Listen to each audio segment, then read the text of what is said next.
Oh my goodness me! But then Carrie points out what initially looks like a clump of seaweed, but in fact, it's an old friend.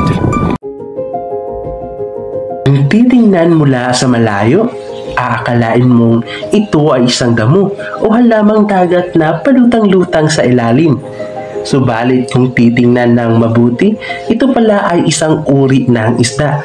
Kilala rin ang Laffy Sea Dragon, isang kahangahangang nilalang na mistulang katulad ng mga damo sa ilalim ng dagat. Ang Laffy Sea Dragon ay matatagpuan lamang sa timog at kanlurang bahagi ng karagatan ng Australia. Ang Laffy Sea Dragon ay itinuturing na dalubhasa sa paglalaro ng tagu-taguan, sa pagtatago at pagko-camouflage. Ang mga palikpik at hugis ng katawan nito ay parabang sinadyang hulmahin upang magmukhang isang totoong halamang dagat. At alam mo rin ba na ang Laffy Sea Dragon ay maaaring lumaki hanggang sa 12 pulgada ang haba? Ang kanilang camouflage ay hindi lamang para aliwin ang mga tao.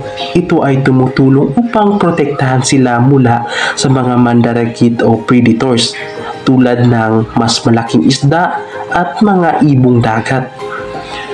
Kapag sila ay nakaramdam ng panganib mula sa mga mandaragit o predators, ang Laffy Sea Dragon ay nananatiling tahimik, kalmado at dahan-dahang sumasabay sa agos ng dagat upang hindi mahalata. Dahil sa isang maling galaw ay tiyak na magdudulot ito ng kapahamakan. Ngunit ang Laffy Sea Dragon ay may natatanging twist sa kanilang siklo ng buhay. Di tulad ng maraming species ng isda kung saan ang mga babaeng isda ang nagdadala ng mga itlog, kabaliktaran naman ang sa mga Laffy Sea Dragon.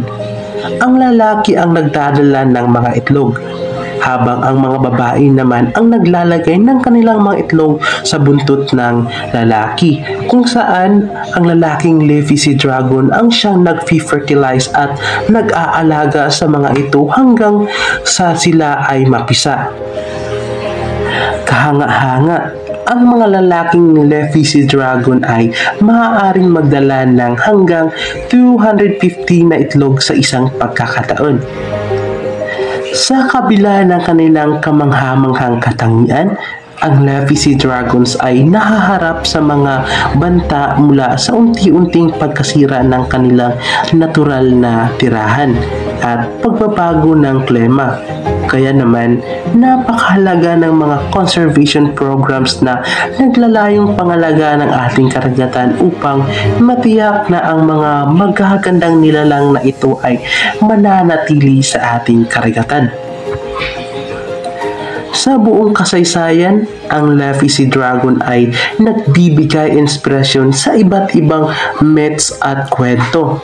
Ilang kultura ang naniniwala na ang mga Laffy Sea Dragon ay mga mahiwagang nilalang na nagdadala ng magandang kapalaran sa sinumang makakita sa kanila.